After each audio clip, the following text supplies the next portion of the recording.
और आइए अब आपको सुनवाते हैं सीएम शिवराज सिंह चौहान का मध्य प्रदेश वासियों के नाम संदेश। भांजे और भांजियों, नमस्कार। कोरोना वायरस ने एक अभूतपूर्व संकट मानवता के सामने खड़ा कर दिया है। हमारे यशस्वी प्रधानमंत्री श्रीमान नरेंद्र मोदी जी ने समय रहते संकट को पहचाना और इस संकट से बचने के आवश्यक सभी प्रबंध किए। उन्होंने लॉकडाउन करने का ऐतिहासिक फैसला किया। पिछले 3.5 महीने में हमने भी आपके साथ मिलकर कोरोना वायरस के नियंत्रण में कोई कसर नहीं छोड़ी। हर संभव उपाय किए।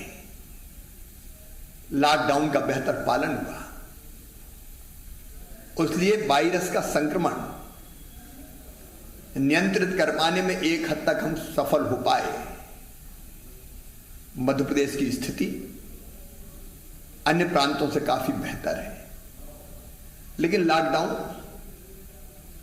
अनंत काल तक नहीं चल सकता। आखिर जिंदगी को भी चलना है, इसलिए आर्थिक गतिविधियां भी शुरू करनी पड़ी।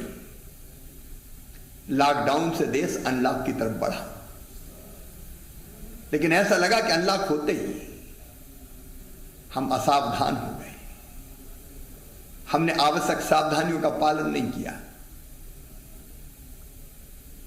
बाहर सड़कों पर भीड़ निकलने लगी।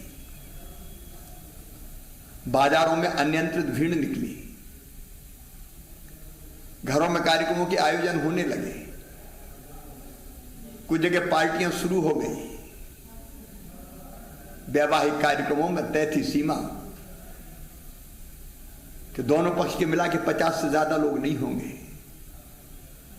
लेकिन भावी संख्या बढ़ी।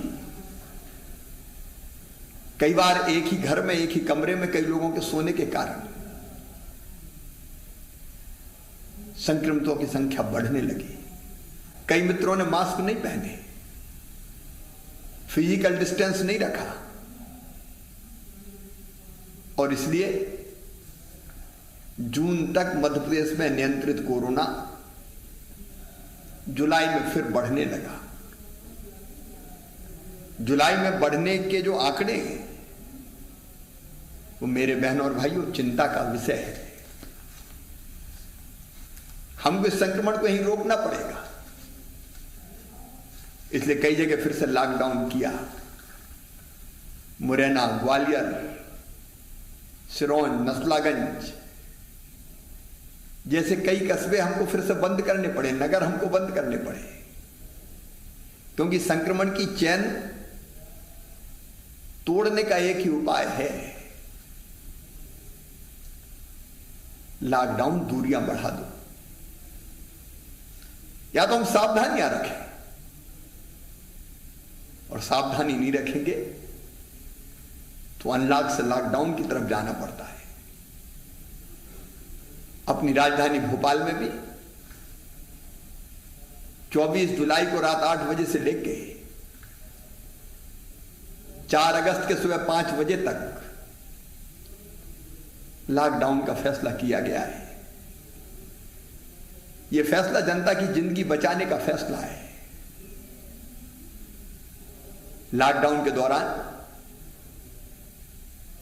दूध, दवाइयां, सब्जी इत्यादि की व्यवस्था की जाती रहेगी। लेकिन मेरी आपसे प्रार्थना है, ये लॉकडाउन आपके लिए है। आप इसकी गाइडलाइन का पूरी तरह से पालन करें। अपने लिए, अपने परिवार के लिए, अपनों के लिए, अपने समाज के लिए, अपने शहर के लिए। और कोई उपाय नहीं है मेरे बहनों और भाइयों।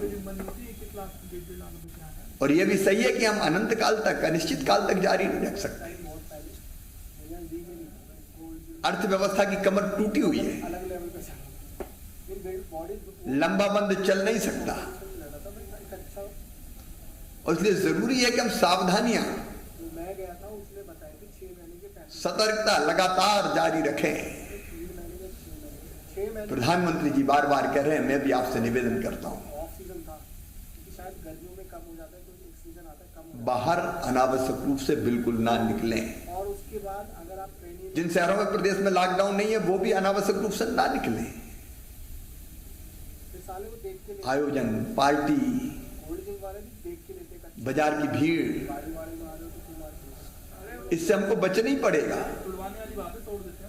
इसलिए मेरे बहनों और भाइयों, 15 अगस्त का कार्यक्रम भी हमने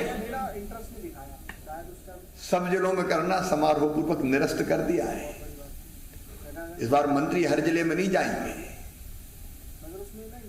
लाल परेड पर सीमित संख्या में ध्वजारोहण होगा, मंत्री भी सब यहीं रहेंगे। बाकी सब जगह कार्यालयों में बिना ज्यादा संख्या के ध्वजारोहण का कार्यक्रम संपन्न होगा। हम गणेश उत्सव नहीं कर रहे हैं चौराहों पे, सड़कों पे समारोह पूर्वक। ताजिए ना निकले, बाकी धार्मिक उत्सव भी ना हो,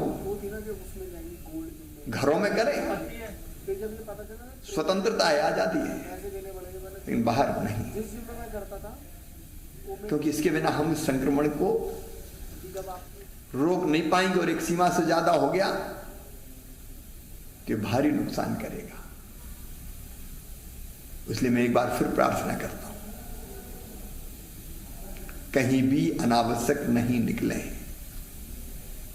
लॉकडाउन जहां है वहां तो निकलना ही नहीं है, जहां नहीं है वहां भी भीड़ से बचें, फिजिकल डिस्टेंसिंग का पालन करें, साबुन से बार बार हाथ धोएं, फेस कवर, मास्क चेहरे पर लगाए रखें। सावधानी में ही सुरक्षा है, और ये सावधानी हमने रखी तो हम कोरोना के संक्रमण को रोक देंगे, कोरोना को पराजित कर देंगे। कोशिश करने वालों की कभी हार नहीं होती। इसी प्रार्थना के साथ सर्वे भवन्तु सुखिना, सर्वे सन्तु निरामया, सर्वे भद्राणि पश्यन्तु, मां कश्चित् दुर्भाग भवेत्। आप सब सुखी हो, आप सबका मंगल हो, आप सब निरोग रहें, आप सबका कल्याण हो, यही